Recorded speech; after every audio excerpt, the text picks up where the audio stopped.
지난주랑 네, 똑같죠. 또.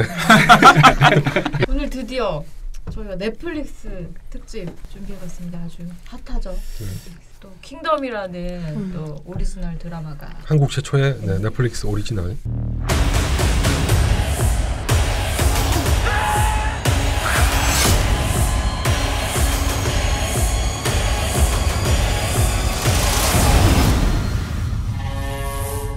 아마 뭐 보실 분들은 이미 다 보셨을 거고 시즌 2 이제 촬영 들어가니까 내년에 공개된다는데 정말 내년요? 예. 너무 늦다. 아니 사람은 이렇게 마음 화가 나네요. 네. 마음에 이렇게 그럼 화가 난다. 비판 요소가 더 강해지는데. 발동을 걸게 해놓고서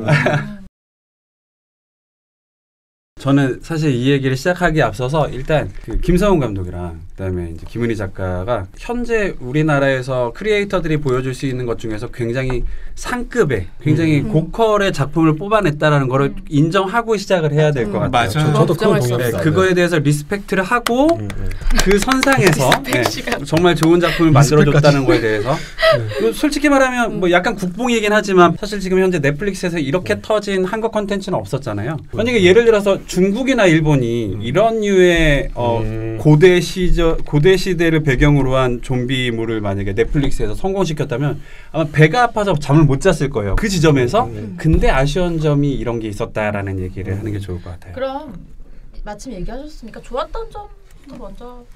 확실히 김은희 작가가 장르물에 소질이 있는 것 같아요. 네. 시그널도 그랬었고 이번에 좀비를 가지고 한 것도 기대 이상으로 이야기를 잘 짜서 근데 뭐 다시 얘기하지만 한 에피소드 하나 정도는 날리고 좀 호흡을 빨리 가져갔으면 어땠을까.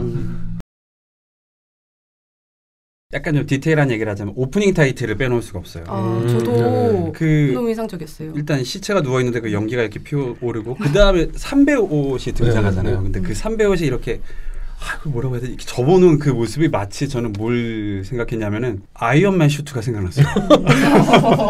그렇게까지? 네, 국뽕이 아주 이게 그대로. 그러니까 이 디자인이 굉장히 좀 아이언맨 슈트처럼 뭔가 굉장히 섬세하게 잘 디자인 촬영을 그만큼 잘하는. 그 오프닝이 되게 전략을 좀 잘 짠 것 같은 게 시리즈물에 사실 그런 엄청 멋지시는 오프닝이 있어야 딱 이렇게 전철 그렇죠. 이렇게 알리는 거잖아요. 거기서 되게 뭔가 외국 분들이 좀 관심을 가질 만한 한의학적인 그렇죠. 느낌의 동양적인 그리고 느낌. 그런 사실 용의 비늘을 연상케 하는 그런 부분. 그래서 전 되게 그게 좋았어가지고 좀 알아봤는데 그거를 이제 전문 그런 오프닝 제작한 업체에 맡기려고 하다가 너무 단가가 비싸가지고 자체 그냥 카메라 여기 드라마 촬영팀이 찍고 하고 다 했다고 하더라고요. 그래서 또 놀랍더라고요. 그 부분이. 제작비도 많은데 그러게요. 회당 20억이라고 하더라고요. 그러니까 그 류승용 배우 인터뷰를 보니까 보통 그런 촬영장에서 식사를 하면 바닥에 앉아서 먹거나 이렇게 하는데 요 촬영 때는 이렇게 딱 테이블이 쫙 깔리고 음악이 딱 나오고 편하게 식사를 했다고. 그런 걸 보면 넷플릭스가 안방을 장악할 수밖에 없어요. 진짜 이렇게 물량 공세를 해버리니까. 창작자에 대한 터치도 거의 없어요. 없다고 하죠. 그때 봉준호 감독도 옥자 만들 때 그런 얘기를 했었죠. 넷플릭스가 정말 머리를 잘 쓰고 있는 게 이게 극장 쪽하고 이제 트러블이 계속 일어나는데 이 사람들은 넷플릭스에서는 감독을 공략해버리죠. 그러니까 감독들은 자기네들 입장에서는 안 할 이유가 없는 거지. 제작비도 든든하게 주겠다. 창작권도 터치를 안 하겠다. 수치가 이렇게 몇 뷰라고 공개가 되진 않잖아요. 내부 어떤 보도자료나 그런 거 아니고서는. 그러니까 창작자들은 달려들 수밖에 없는 환경인 거죠. 숫자 노름에서 벗어나서 좀 더 든든한 후원화를 펼칠 수 있는 거고 뭐 그런 면에서 되게 난다긴다는 꾼들이 좀 펼칠 수 있는 판을 많이 좀 전략적으로 잘 짜놨다. 좀비들이 진짜 너무 잘 달리더라고요. 진짜 올림픽 나가면 금메달 딸 정도로. 한국의 좀비 연기를 하시는 배우분들은 수출해도 아깝지 않은. 그래서 요즘 정말 뭐 K 아이돌, 뭐 K 팝이 있듯이 K 좀비라는 말이 생겼을 정도로 그때 뭐 감독님 인터뷰한 걸 좀 읽어보니까. 그 한국형 좀비들이 다른 특성을 가지고 있대요. 보통 이제 외국의 좀비들 같은 경우는 어쨌든 CG에 좀 의존을 해서 약간 이렇게 좀 부자연스러운 느낌이 있는데 여기서는 정말 리얼 액션으로 이런 연기를 다 한다는 거죠. 그래서 최근에 뭐 창궐이라든지 부산행이라든지 이렇게 좀비물에서 특히 창궐 같은 경우 촬영 시기가 좀 겹쳤잖아요. 그래서 그런 뭐 엑스트라 분들이나 이미 그런 좀비 교육을 받은 분들이 겹치기로 출연을 많이 했다는 게 너무 웃기더라고요. 킹덤 같은 경우는 가장 초반에 나오는 기초적인 설정이 되게 마음에 들었었어요. 저도요. 그 왕권을 차지하기 위해서 그 손자가 태어나기 전까지 이 왕을 살려두기 위해 좀비화 시킨다는 거에서 그게 좀 근데 한편으로 또 그런 생각도 들더라고요. 어차피 대외적으로 거의 안 나서는데 저 사람을 굳이 살려줄 필요가 있나? 차라리 관상 같은 방법을 그런 의문도 좀 갖게 되긴 하더라고요. 택하는 게 더 아니 근데 그 참 설정이 매력적인 것 같아. 그 약초 가지고 사람을 살려내가지고 이게 좀비가 된다는 설정이 되게 김은희 작가가 매력적으로 만들어낸 것 같아. 한국의 좀비가 된 창궐에선 외국에 온 사람이 어떻게 이렇게 퍼뜨리는데 그걸 되게 잘 지난해 창궐을 보고 이거를 보니 진짜 창궐이 얼마나 아쉬웠는지를 다시 한번 깨닫게 되는 정말 창궐이랑 비교가 되죠. 비교가 너무 많이 되더라고요. 저는 창궐을 혹평한 이유를 이 킹덤이 완전히 개선을 했다고 생각을 하는 게 창궐 같은 경우는 장르물로서의 완성은 뒷전이고 메시지만 너무 앞세우죠. 누가 봐도 이거는 누군가를 비판하는 거구나. 어떤 단체, 조직을 비판하는 거구나. 좀비를 통해서 어떤 정치 그런 얘기가 너무 노골적이죠. 창궐 같은 경우는. 근데 킹덤 같은 경우도 얼마든지 그렇게 읽을 수 있단 말이에요. 그럼에도 불구하고 그 메시지를 이야기에 녹이고 장르에 녹이고 좀비물로서 먼저 완성시켰다는 게 그것에서 창궐하고 완전히 비교가 될 수밖에 없더라고요. 저는. 약간 그거를 이제 이를테면 서브텍스트에 그렇죠. 원래 그런 식으로 이제 영화가 됐든 드라마가 됐든 그렇게 장르물을 완성을 해야 되는데 한국 영화는 너무 메시지 중심, 메시지 먼저 이렇게 하다 보니까 그러니까 관객들도 질려버리는 거죠. 특히 그 좀비라는 게 어제 서양 원산지잖아요. 근데 이제 그 창궐은 좀 비주얼적인거나 뭐 그런 거에만 좀 집중을 했으면 여기는 그 조선화라고 할까요? 그걸 너무 잘 시킨 것 같은 거예요. 조선화.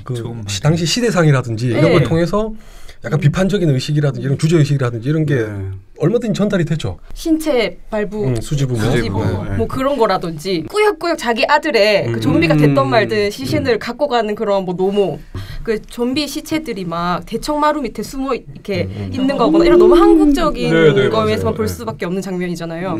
그런 거를 너무 잘 그 전부터 계속 이제 양반과 상놈들의 경계를 나누려고 하는 멘트가 계속 나오죠. 손끝들이 달려든다. 손끝들이 양반을 공격한다. 막 양반이 무기를 들다니 뭐 이런 것들. 그리고 그 남아 성호 사상도 고스란히 나오죠. 그렇죠. 여자들 한 군데 모아놓고 아들을 못 낳으면 물론 그 아들은 중전을 위해서 낳고 있는 거였지만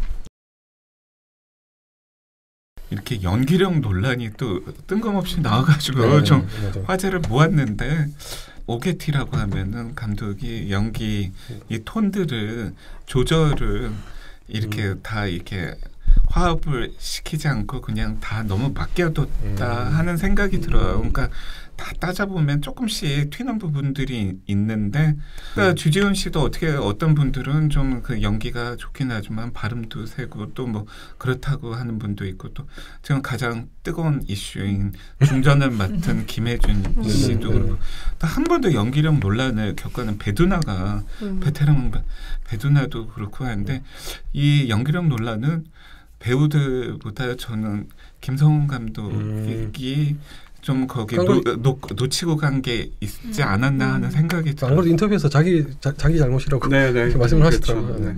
김혜준 씨를 저는 딱 볼 때 연기를 잘하고 못하고 떠나서 이거 미스캐스팅이다. 배우를 다른 사람을 썼으면 어땠을까. 그래요? 그런 생각이 연기력의 들더라고요. 문제가 아니라 그냥 그 역할에 그 역할에 안 맞는 배우인 것 같아요. 그래요? 너무 앳돼 보이고 그럼에도 불구하고 그 본인이 연기력으로 뭐 약간 표독함이라든지 싸늘한 면이라든지 이런 걸 보여줬다면 모르겠는데 감독님이 그때 얘에게 요구한 건 애기 같은 완전히 소녀인데 욕망이 들끓는 아이의 모습을 그리고 싶었다고 하는데 그러니까 김혜준은 얼굴이 동그래가지고 소녀 같은 생겼어요. 근데 감독님이 원하는 그거 완전히 체화시키지 못하고 그 소년 같고 그러면서 굉장히 그 못됐고 표독스럽고 그런 거를 드러내야 된다고 약간 하셨잖아요. 근데 별로 안 못돼 보이는데 되게 못돼 보이는 척하는 느낌? 그렇게 나빠 보이지 않는데? 근데 저는 오히려 이제 그 초반에 그 연기력 논란에 대해서 이미 듣고 이제 조금 선입견을 가지고 저기 드라마를 봤어요. 킹덤을 봤어요. 근데 보고 나서는 저는 오히려 그렇게까지 어색하게 느껴지거나 그러진 않았고. 이 김혜준이 첫 드라마는 아니고 이 기존에도 드라마 몇 편 나왔어.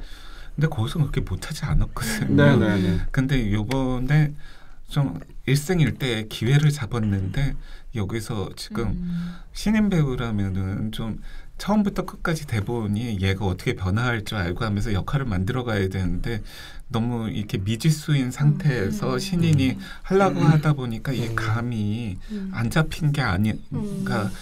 지금 그 소속사는 난리가 났어요.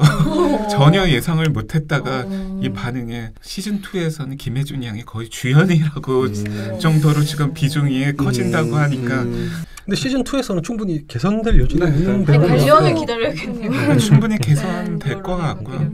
지금 이를 악물고 준비하고 있다고 들었습니다. 이제 배두나 씨의 연기도 문제였죠. 네.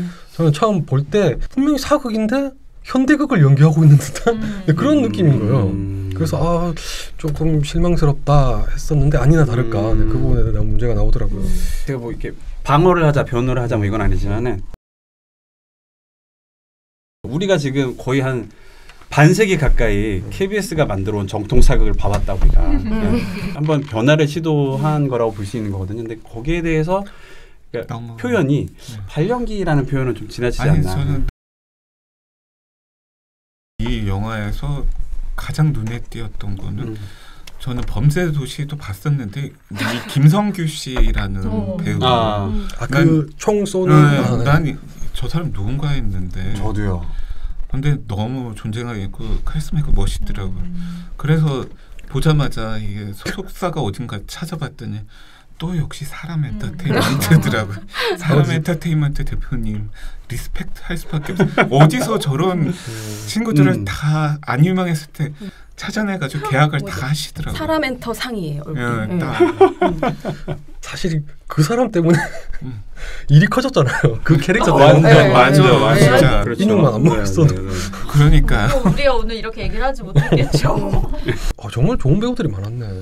좋은 배우들. 허준호 씨도 그렇고 김상호 씨도 그렇고. 아니 거기 또 조연을 하는 허진 선생님도 임팩트 있었어요. 그런 민폐 가득한 정말 조선. 유승용 씨 연기 너무 좋지 않았어요? 네, 극한 직업하고 완전히 비교가 되면서 더더욱 돋보이더라고요. 카리스마가 장렬했죠.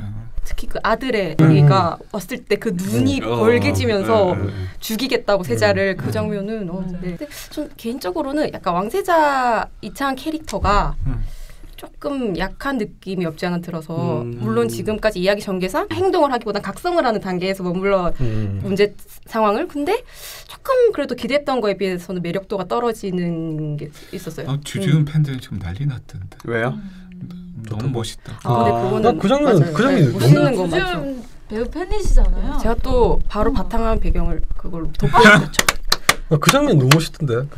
나는 너희를 버리고 간 양반이나 맞아요. 그거예요. 다르다 하면서 마차 미는 장면. 그게 연기를 못했으면 되게 유치하게 보일 수 있는데 주지훈 씨가 연기를 잘해놓으니까.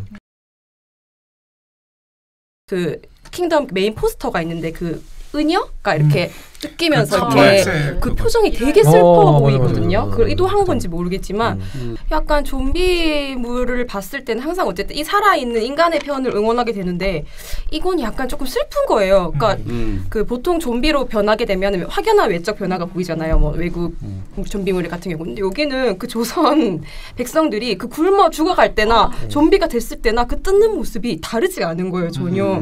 작가님도 인터뷰에 보면 이제 그런 걸 의도했다고 하더라고요. 기득권이 망친 세상이 더 디스토피아일까 아니면 좀비 때가 찬 거란 게 더 안 좋은 세상일까 뭐 그런 걸 되게 좀 많이 생각하게 되더라고요. 그럼 아까 그 전망대님 얘기한 거에 되게 공감하는 게 그 김은희 작가가 그런 얘기를 했더라고요. 이 드라마는 결국 식욕에 관한 얘기다. 그렇죠. 배고픔. 그 좀비라는 그렇네.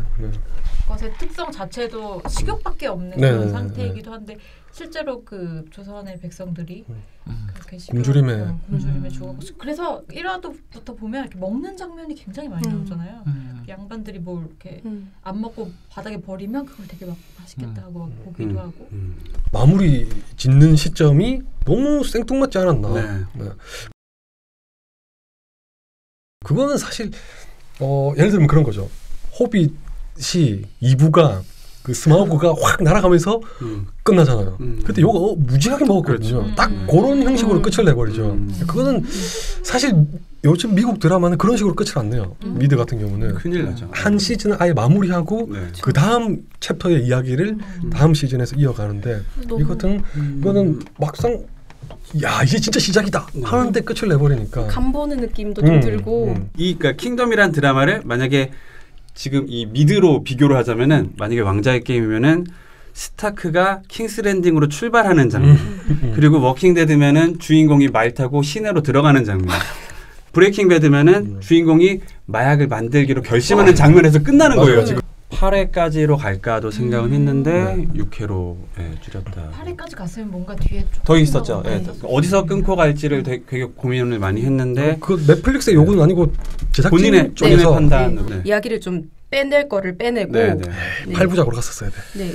이야기를 하다 많은 그래서 뭐 먹다 많고처럼 약간 근데 확실하게 기다려는 지는 예, 뭐 기다릴 마음의 준비는 돼 마음의 있는데 준비는 돼 있는데 짜증이 난다.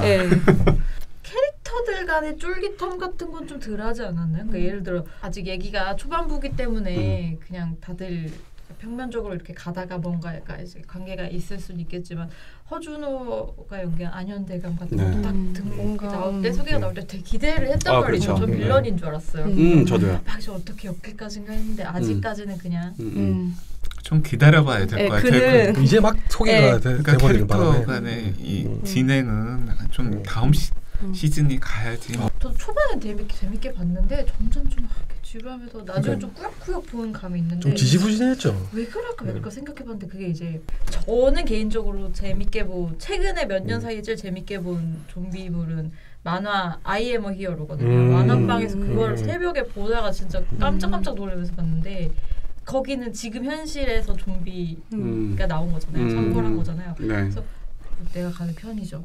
내가 혼자 사는 자취방에서 창문을 열고 좀비들이 온다면 내가 뭐 하는 SNS 뭐 특친들이 갑자기 막 좀비가 돼가지고 뭐 그런 한다면 그런 상상을 하면 막 소름이 돋고 너무 재밌는 건데 이거는 이제 좀비가 조선으로 갔으니까 당연히 신선함은 있지만 좀 멀리 떨어져서 보게 되잖아요. 난 조선 사람은 아니잖아요. 나는 한국 사람. 현실감은 없는 거죠. 네. 그런 공감은 좀. 시즌 2를 한번 예상을 해봅시다. 저는 아까 유초님께서도 말씀하셨지만 저는 그 중전이 그 류승용 씨의 딸이 아닐 수도 있다는 생각을 하게 됐었어요. 저는 어떤 거에서 그런 생각했냐면 그 허준호 씨가 연기한 캐릭터가 되게 의미심장해 보이잖아요. 의미심장해 보이는데 제가 왜 그런 생각을 하냐면 그렇게 얘기하잖아요. 유승용 씨가 절대 그는 나한테 반기를 들 수 없다. 절대 배신할 수 없어. 절대로 그럴 수 없다고 확신을 하잖아요. 딸을 볼모로 대박. 두 가지 그 말의 의미를 두 가지로 생각했었어요. 하나는 그 중전이 사실 알고 보면 허준호 씨의 딸일 거다. 딸이라서 그럴 수 있고 또 한 가지는 결국 그런 말을 해요. 그 어이한테 3년 전에 했던 그대로 하면 된다고.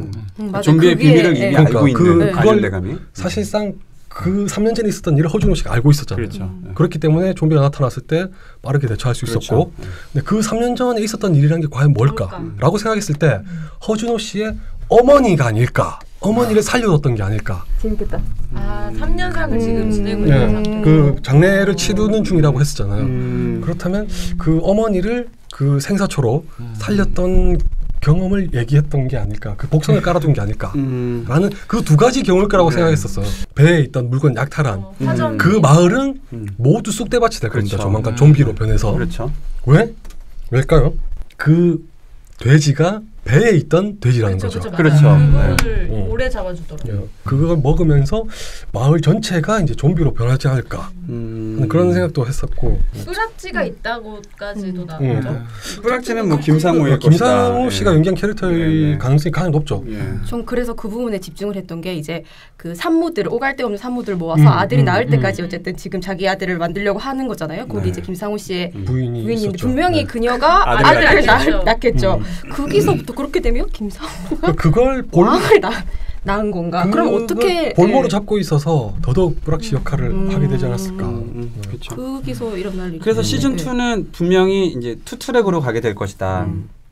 하나의 트랙은 한양에서 벌어지는 이야기고 또 하나의 트랙은 이제 배두나와 김성규 씨 이 두 사람이 좀비의 비밀을 파헤치는 그러니까 좀비 때문에 벌어진 이 사태를 해결하기 위한 좀비를 물리치기 위한 어떤 방법을 찾아가는 그 뭐 의서 같은 거라든지 뭐 이런 어떤 비서를 찾아가는 그 루트가 하나 있을 거고 또 하나의 루트는 이제 한양에서 이제 권력 투쟁 이제 아주 세자도 이제 곧 한양으로 올라가겠죠. 시즌 2가 되면은 이제 주지훈과 류승룡과 중전 김상호 이렇게 해가지고 이 사람들이 벌이는 권력 투쟁. 허준호도 여길 따라갈지는 모르겠지만 저도 이렇게 디테일하게 생각하지 못했지만 어쨌든 이 드라마 전체가 끝났을 때는 이 킹덤이잖아요. 지금 이 왕정이 무너지는 그런 얘기진 않을까. 그러니까 어차피 이게 실제 뭐 지금 뭐 조선의 뭐 역사 사극은 아니잖아요. 그렇죠. 어차피 네. 지금 다 가상이 들어가는 거고 했을 때 좀비가 그때 창궐해서 그때 좀비 바이러스가 창궐해서 왕권이 일찍 무너지고 그런 면에서 참 그러고 보니까 왕의 이름은 안 부르죠. 부르는 장면이 한 번도 없었죠. 새로 투입되는 배우가 그렇죠. 박병은 씨와 그 김태훈 씨. 사실 보통 분들이 아니거든요. 이미 뭔가 네, 어떤 바람을 불어넣을지 기대가 됩니다.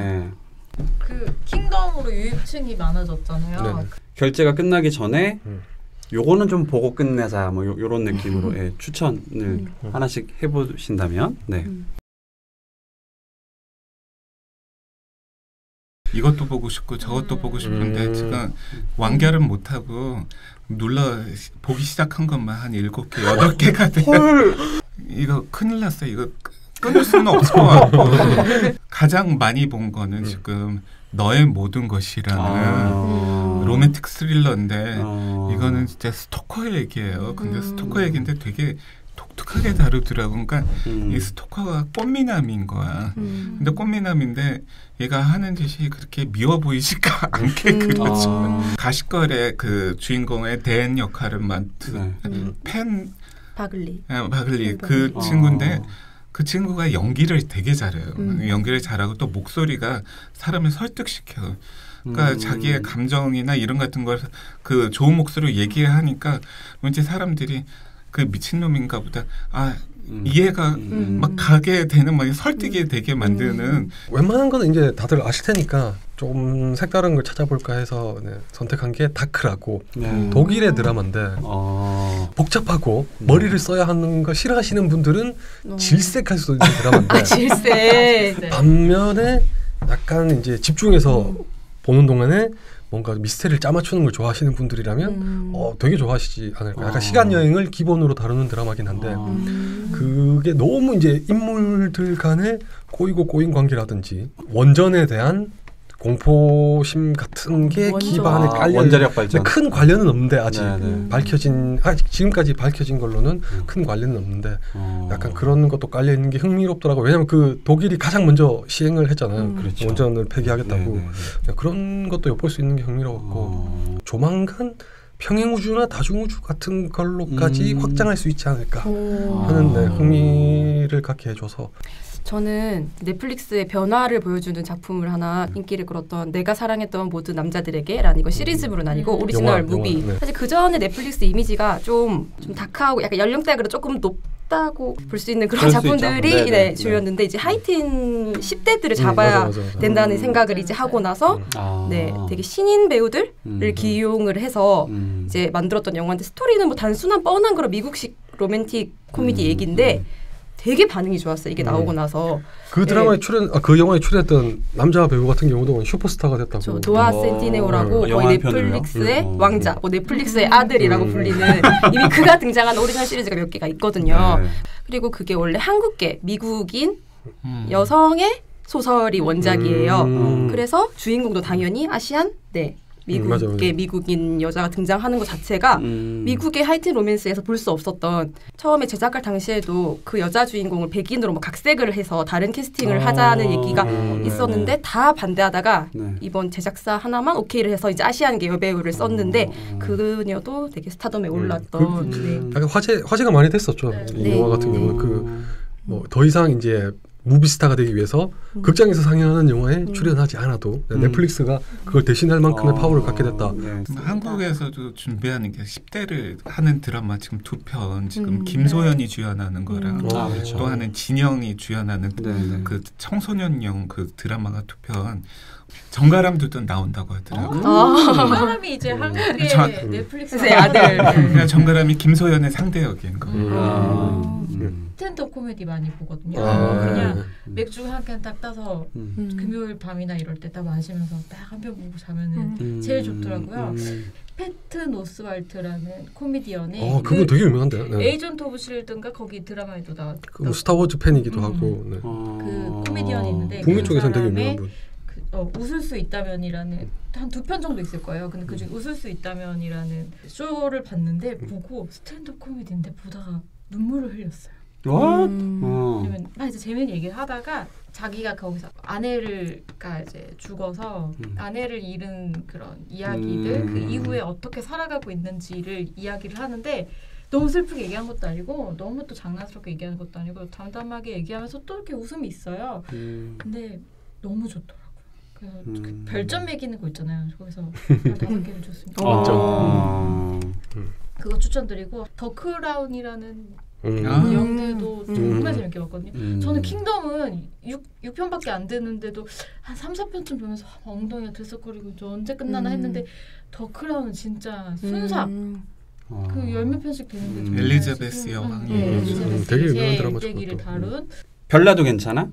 굉장히 평범한 미국 중산층 가족의 얘기인데 우리 가족에서 벌어질 수 있는 얘기처럼 이렇게 들여다보고 있는 것 같은 기분이 들고 저번 편에서 그러게요. 증인 얘기를 했었잖아요. 네. 그래서 이 자폐를 가진 아이를 우리가 어떻게 받아들여야 할 것인가에 대한 이야기를 한국적으로 잘 다룬 영화라면은 이 별나도 괜찮아는 네. 그 이야기를 미국에서 이제 한 거죠. 그래서 이 아이가 뭐 대충 나이가 18살이라고 한다면 이 아이가 태어나서 이 아이에게 자폐라는 장애가 있다라는 걸 부모가 한 뭐 3-4살 때 발견했으면 한 15년 동안 이 아이를 어떻게든 잘 키워낸 거잖아요. 그럼 이 가족 안에 이 문제로 인한 여러 가지 트러블들이 골마 있는 거예요. 이 가족 안에. 겉에서 보기엔 굉장히 행복하고 좋아 보이지만 아내는 아내대로 남편은 남편대로 그리고 동생은 동생대로 뭔가 여기 걸려 있어요. 뭔가 마음에 걸려 있고 아들은 뭐 당연히 걸려 있겠죠. 그런 앙금들이 풀어졌다가 다시 또 갈등이 생기고 이런 과정들이 굉장히 잘 그려져 있는데 좀 지루한 것 같습니다. 그렇죠? 아니야 괜찮아요. 꼭 볼게요. DC 타이탄이라고 그 로빈이 주인공인 거기 드라마인데 이 로빈이 역할 맡은 배우가 되게 유명하더라고요. 브랜든 트웨이츠. 예, 굉장히 미남이라고. 근데 이게 지금 넷플릭스 코리아에서 올해 지금 가장 밀고 있는 거기에 젊은 DC의 캐릭터들이 다 나오는데 저는 아직 못 봤지만 재밌다고 하더라고요. 그러면 저희 추천작들 한번 골라보시고 네. 빅스앤칠도 하시고 네. 혹시 리뷰 원하시는 넷플릭스 작품 있으시다면 네. 댓글 달아주셔도 돼요. 네. 또 다음 시간에 뵙도록. 다음 시간에 뵙겠습니다. 다음 시간에 뵙겠습니다. 네.